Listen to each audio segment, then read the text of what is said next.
दिने हठात थप ही बंद होगा मन पकईबी लिटिल मास्टर राजू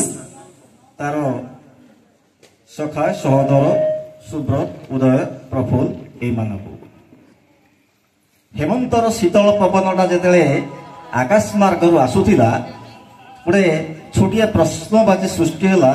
ए गाँव जो चलचंचल हो उठुला शारदीय महोत्सव दुर्गा पूजा कुमार पुनई से माटी आज नीरव निस्तब्ध हो जाइए कहीं प्रश्न आसला ये हठात मन है जमी ए गाँव माटी सूर्य ओ रसा तल बुड़ी गले अबा अदिनिया मेघ खंडे आसी उड़े नेला आखिरे श्रावणर धारा कहीं कहार को किसी कहवा आगर सारा गाँटा बोम सोम हो गला तापरे दिन पर दिन अतिक्रम चलीगला आज 12 दिन से सूर्यर आज द्वादश उत्सव एते सुंदरिया मंच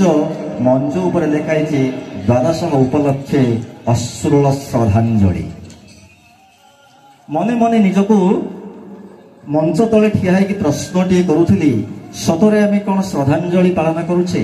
ना ये उत्सव करुचे तेबे ए भजन समारोह कहीं आम तो कही पारते जनाण समारोह ये अनेक नामी दामी कलाकार अच्छा मो गाँव मो अंचल अनेक कलाकार को नहीं चली भजन समारोह तेबे भजन समारोह कहीं से कथा जिते निजक मु प्रश्न करुली से भागवतर गोटे छोटिया कथा मो मन को आसला से कथाटा को आपण मानकु मात्र 3 मिनिट भितर कहीदेवी आपण माने पुराण विशारद विज्ञ पंडित प्रवर बोधे यही कथाटा जानिबा परे सूर्य पई एइटा हबो मोर यथेष्ट श्रद्धांजलि कैलासरे दिने से दिन महादेव पार्वती को ब्रह्मज्ञान कहूथिले माँ पार्वती जेते बेले भोलानाथ शिवशंकर ठारू ब्रह्मज्ञान शुणुले माँ धीरे धीरे धीरे धीरे ब्रह्मज्ञान शुणी शुणी शोई गले पाख बड़ वृक्ष बसी शुक पक्षीटा महादेव ठारू ब्रह्मज्ञान शुणी केवल उत्तर दिए महादेव देखिले माँ तो शोई गला किए से हूँ करुछि देखिले बड़ वृक्ष बसी शुक पक्षीटा से केवल हूँ रे उत्तर दौची महादेव भारी व्यतिव्यस्त हो गले जे ब्रह्मज्ञान जानीगला साधारण गोटे पक्षी शुक पक्षीटीए शुक पक्षी को आक्रमण करने मारिदेवाई महादेव सिंह त्रिशूल उठे पश्चात धावन कले आत्मरक्षा करने से दिन शुक पक्षी व्यासंग पत्नी गर्भरे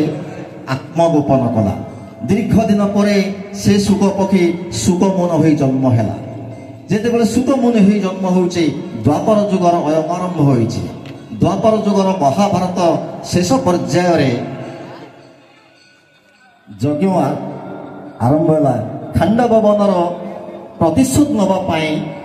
तक्षक से दिन महाभारत युद्धर अंतिम पर्यायर परीक्षित महाराज को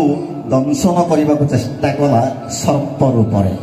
प्रतिशोध नापी से तक्षक भाव में आसिक नागराज तक्षक आसिक परीक्षित महाराज को दंशन करने चेष्टा करुला यही कथा समग्र भारत वर्ष में आर्यावर्त चहल सृष्टि कला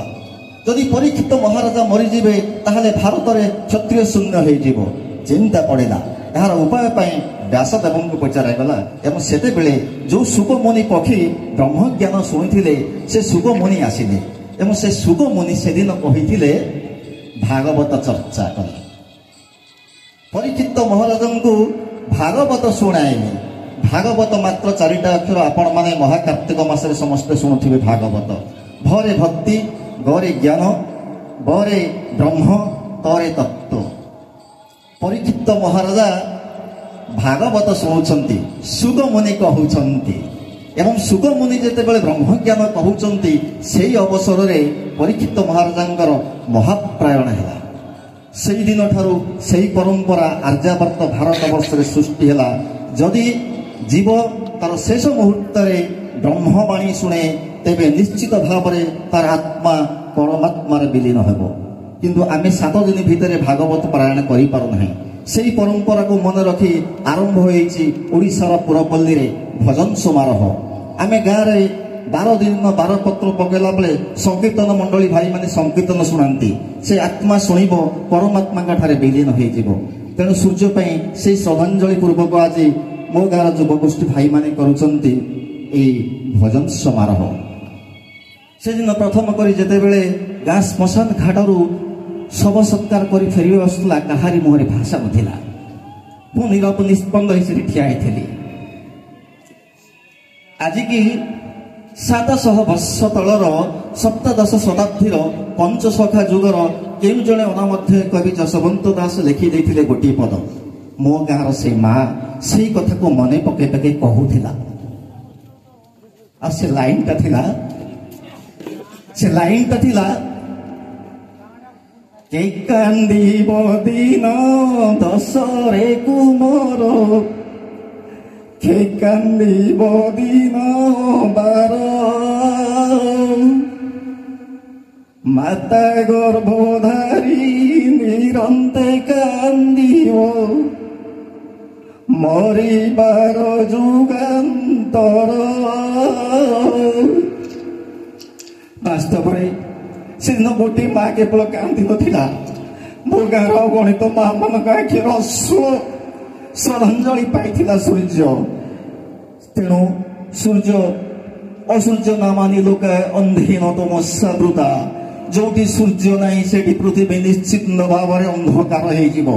किंतु से अंधकार है सूर्य समस्त भितर अच्छी समस्त आलोक वितरण कर भितर श्रद्धांजलि पाई से तार आत्मा निश्चित भाव में परमात्मा के सहित विलीन हो महाकवि वाल्मीकि से दिन रामायण लिखिले ओडिया भाषा प्रथम कर आदि कवि सारला दास महाभारत लिखिले से दिन महाभारत जो आरंभ कर आज पर्यंत अनेक ग्रंथ अनेक कविता लिखा जाइछि किंतु गोटे साधारण पिला जाति रे कंध पुणी आखि नथिला भीम भोई गोटे वाक्य लिखिदेला से गोटे वाक्य गोटे धारी समग्र विश्व को चमत्कृत करदेला से वाक्यटा कौन से वाक्यटा हूँ मो जीवन पछे नरके पड़ी थाऊ जगत उद्धार हेउ महाबाहु जगत उद्धार हेउ से गाँव अनेक बड़ पुत्र अनेक लोक तो जाइथिले किंतु मो गाँव अनेक माँ को आखिरू जो प्रथम अश्रु झरी से तो थिला गंगा से तो थिला वास्तव रे गंगा से गंगा जल रे सूर्यर आत्मा आज धोई जाइछि पवित्र हो जाइछि आपण मानक भितरे मो भितरे ए गाँ माटी रे से निश्चित भाव में मरी भी अमर रहिबो वास्तव रे सूर्य तू कहूना सर आपण चाणक्य नुहंती किंतु मो गाँव अनेक देवदूत को तमे मान तैयारी करिछो तेणु असमय रे आज तो बलियार भुज महाबाहु अच्छी ताको मु निवेदन करी मुहि जगत तु ही नाथ तेणु तो नाम जगन्नाथ महाबाहु ताकू असमय जदि नहीं जाइछु आज तार जो उत्तराधिकारी माने अछंती तार परिवार वर्ग माने अछंती कुनी कुनी पिला माने अछंती तांको दीर्घायु करो तांको सत्साहस दियो तार अनुपस्थित रे तार युवगोष्ठी भाई मानक भितरे से सूर्य को टिके मनै पके दियंतु तार प्रत्येक टिके असमय भितरे से सूर्य पाखरे ठिया हेबे विपिन ठिया हेबे उदयनाथ ठिया हेबे राजू ठिया हेबो प्रफुल्ल 11 युवगोष्ठी निश्चित भाव में ठिया हेबे ताहाले आजिर भजन समारोह सार्थक हेबो तापई आमर गभीर अश्रु श्रद्धांजलि निश्चित सार्थक हेबो तेणु यही शुभ मुहूर्त आज ये तो शुभ मुहूर्त नुहे ये दुसमय आज मु पुणी थे सूर्य को मो अंतर शुभेच्छा शुभवार्ता जनाऊँच महाप्रभु पाखे निवेदन करुच्ची परिवार वर्ग को सत्साहस देवा सहित सूर्यर आत्मा को परमात्मा के सहित विलीन करेंगे तार अंतर में शांति आनीदेवे जय जगन्नाथ ओम शांति।